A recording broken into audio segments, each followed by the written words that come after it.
Hey guys, my name's Olivia, and I've been living in Chicago for about a little over a year and a half. And let me tell you, things have changed, things have grown, and I'm gonna tell you all the things from the bigger concepts that people want to know if you're moving here to Chicago for the first time, and the little niche things that I've noticed that I just want to just say out loud because I just feel like if you haven't heard it before, you're gonna hear it here. Okay? Okay. Okay. So if you want to hear more things like how is transportation, how is, the real basic information if you're going to be a new Chicago resident, like transportation and cost of living and all that stuff, then definitely check out some of my other videos where I posted it when I was like newer here, and it kind of really breaks down those things. This video is more so like the nitty gritty things that I've experienced since my last Chicago video, which I believe I was around the year mark or maybe a little under the year mark if I'm wrong. But the first thing I really want to talk about is friendship and community. So finding friends here is actually pretty easy. The only part is you have to make the efforts, right? Like any city, like anywhere in the globe, right? So it's all about just being intentional. But when it comes to finding things to do to make the friends that are around similar interests, that's not hard at all. There's a ton of social clubs. Like a lot of times people are doing run clubs, walk clubs.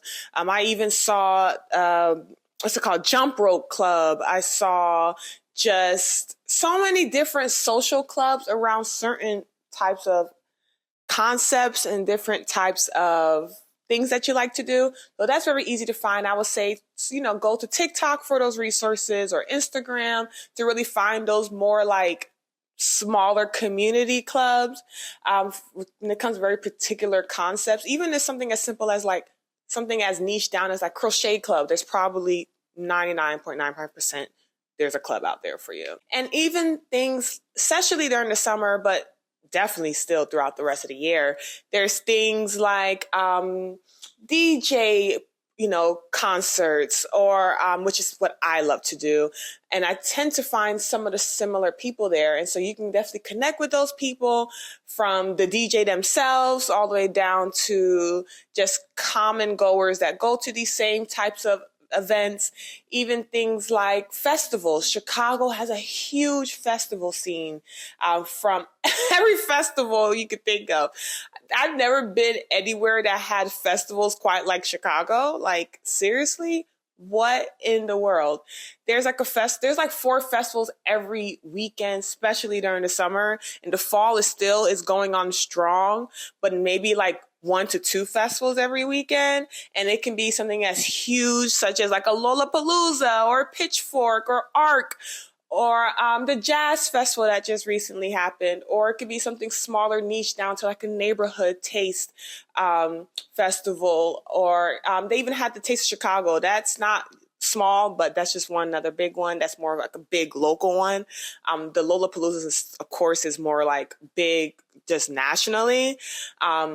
But yes, definitely like neighborhood festivals all the way up to national festivals.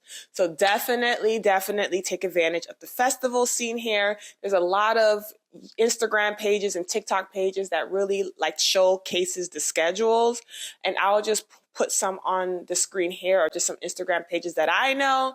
Of course, you can't forget common situations such as your local dog park. If you're a dog owner like myself, I tend to, really find connection with people at the dog parks, or even just at the regular parks, and they have their dog, or you just going to a park and just meeting people there, because eventually if you keep going to your neighborhood park, you're going to see the same 5, 12, 15 people. Even your local church, if you are a churchgoer or whatever you do, like definitely just take advantage of all the things Chicago has, because there's a lot of things happening, okay? Art galleries. I mean, I could just go on and on and on and on and on. One thing I want to talk about is definitely cost of living.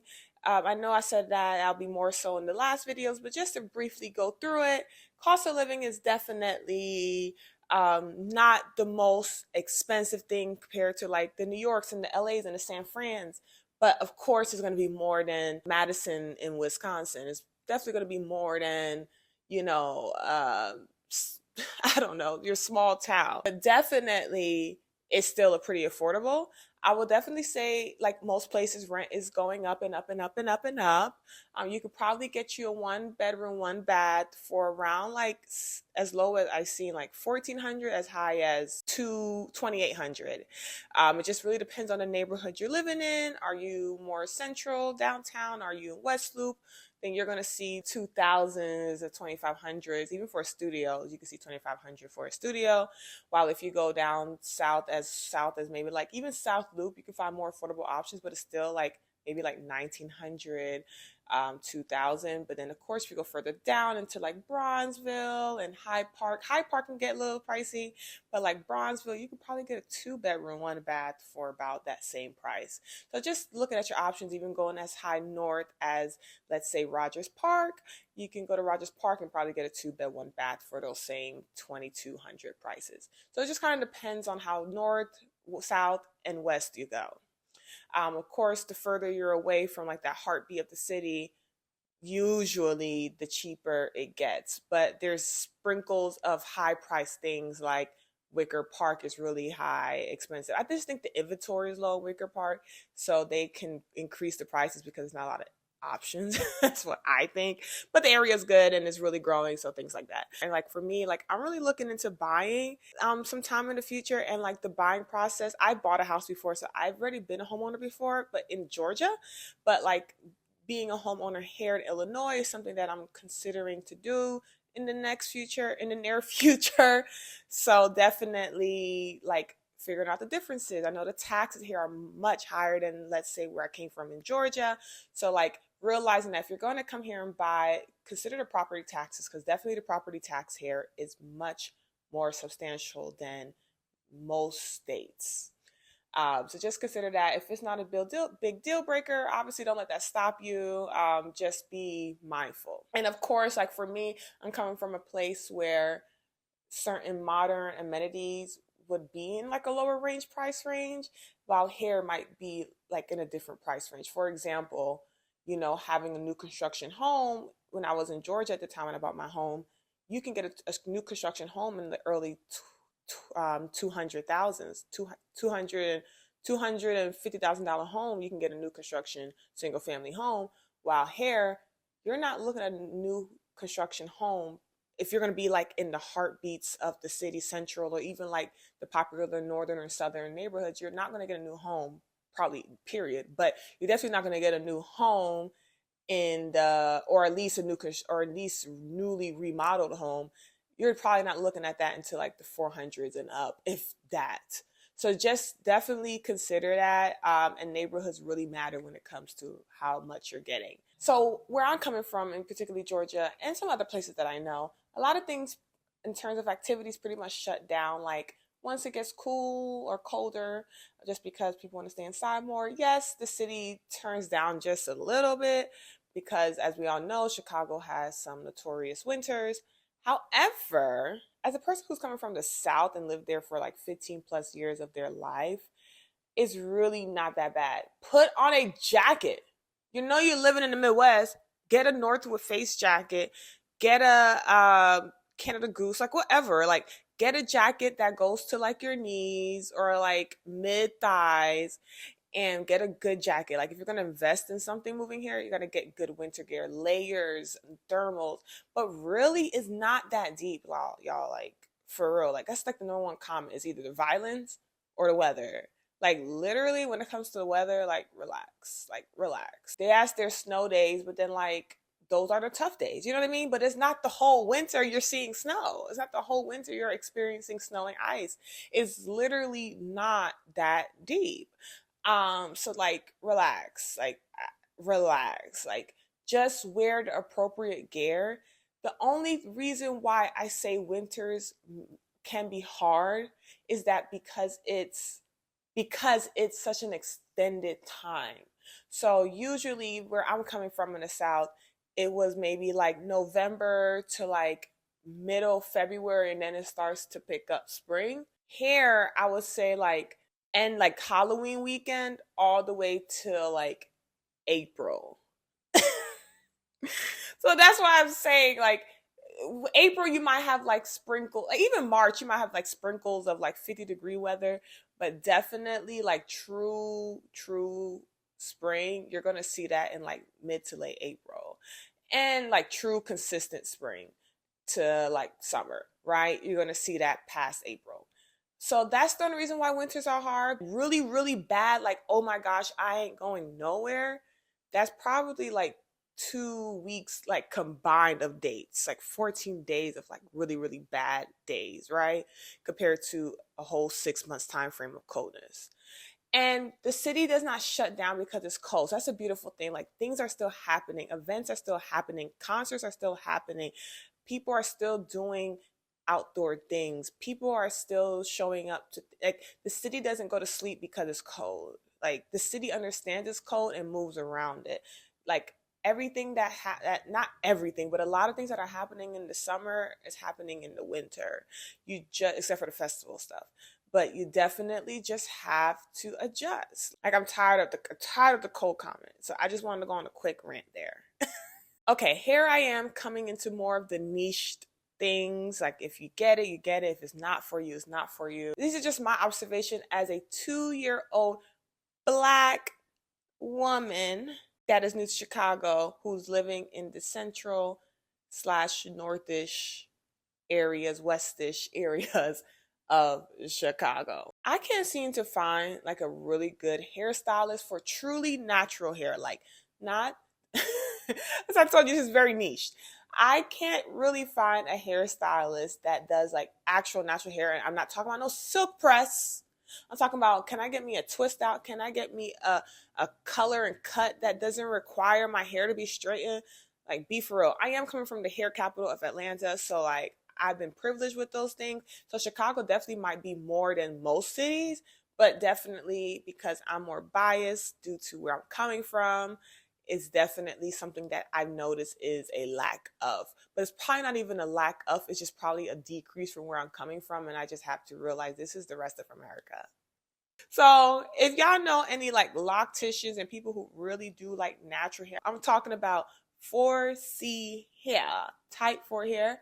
Let me know down below your girls, your guys, whoever who do it, because I'm looking for it desperately. And like do a good job. Another thing that I've noticed is I am Caribbean, so I have a Jamaican background. That's my nationality, whatever you want to call it. I don't even know what the right term for that is, but I am Caribbean. And so I've always been told if you want to get Caribbean food or Caribbean groceries in particular, you need to go to like Edgewater neighborhood, Rogers Park, which is more like the very north of Chicago. So a lot of the population who falls into those categories of Caribbean is usually living up there. So go up there. I'll go up there and I'll go to the grocery stores and I'm missing things that are really essential in those grocery stores to my cuisine. I'm finding a lot of like African products, which is great. I'm happy for y'all. But like I'm talking about Caribbean. Like why are they putting Caribbean and African in like the same markets? Because we don't even eat the same food. We don't eat the same ingredients. And if we got to be in the same markets, like be good for both. And I don't know if they getting everything they want, but I know I ain't getting everything I want. Like how y'all don't have Aki. Also, another thing, so another layer of my identity is that I am a nurse. And so, I've dibbled and dabbled in different specialties. So I have, I've been in hospital settings, I've been in outpatient settings, I've been in home health settings.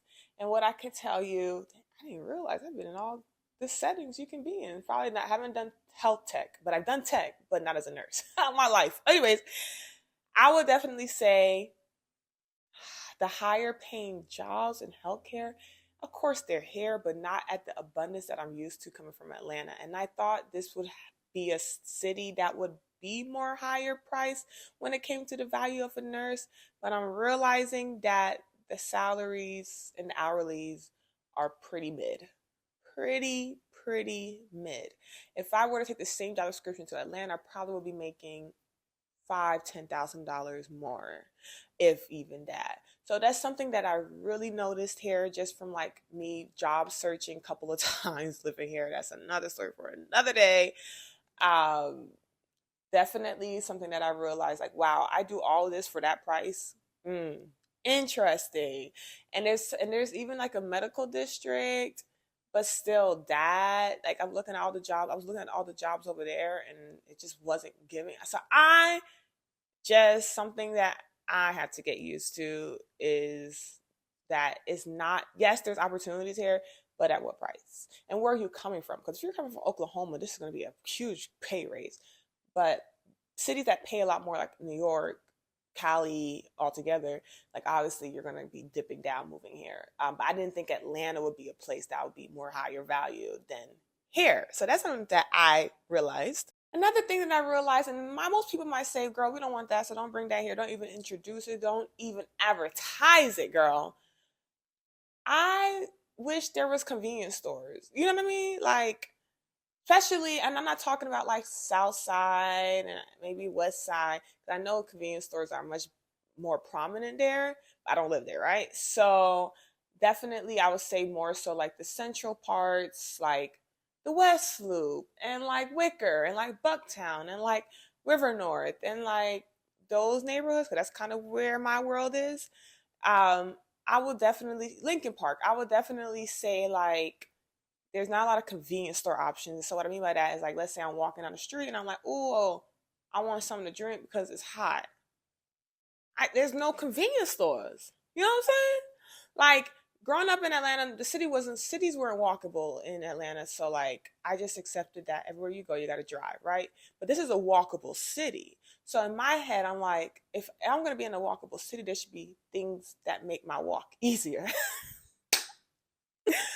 Yes, we used to have Foxtrot, RIP. I believe it's coming back, but anybody finna go there after what they did to this city.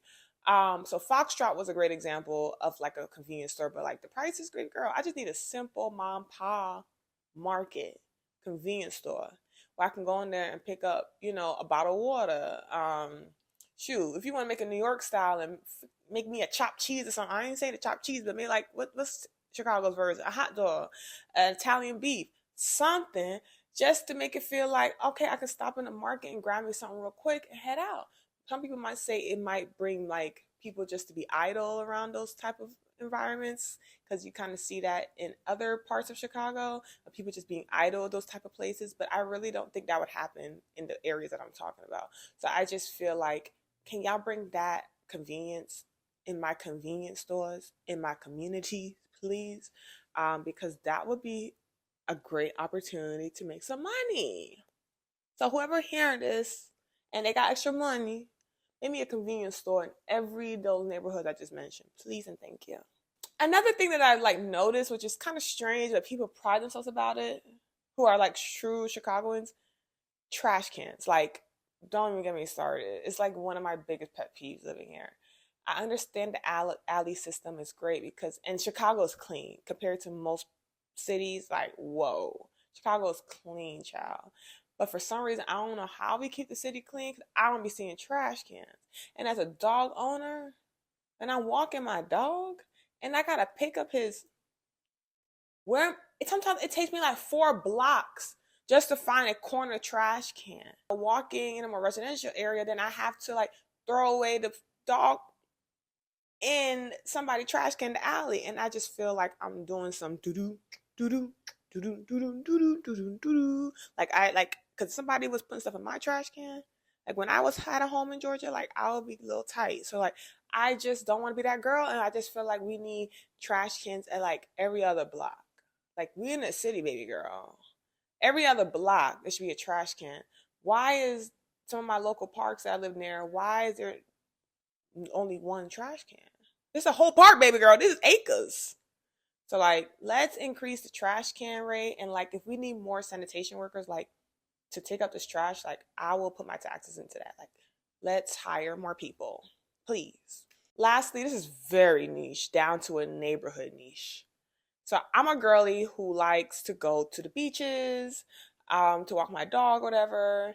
And for example, Lincoln Park, where's the parking? And not even just Lincoln Park, like all together, like all these popular beaches down lakeshore, where is the parking garages? Like, as a driver, I want to be able to go to Fullerton Beach and put my car in a parking garage, not driving all up around Mississippi trying to find a parking spot that's open. Like, honestly, make parking garages at beaches for tourists and locals to have ease to access these beaches, so they don't have to be like, oh, where do I put my car? Especially if you're new, or you're, even as a local, like, you just want to be able to be like, I want to go to the beach. I don't got to think about nothing. I know I just got to put my car in a parking garage, and I could just boop boop boop on the beach. You know what I'm saying? Like, make it more stressless. And like, I have a thing about Fullerton Beach, because like Fullerton Beach really got to like, that area. Lincoln Park is hard to park, period. And then you telling me I gotta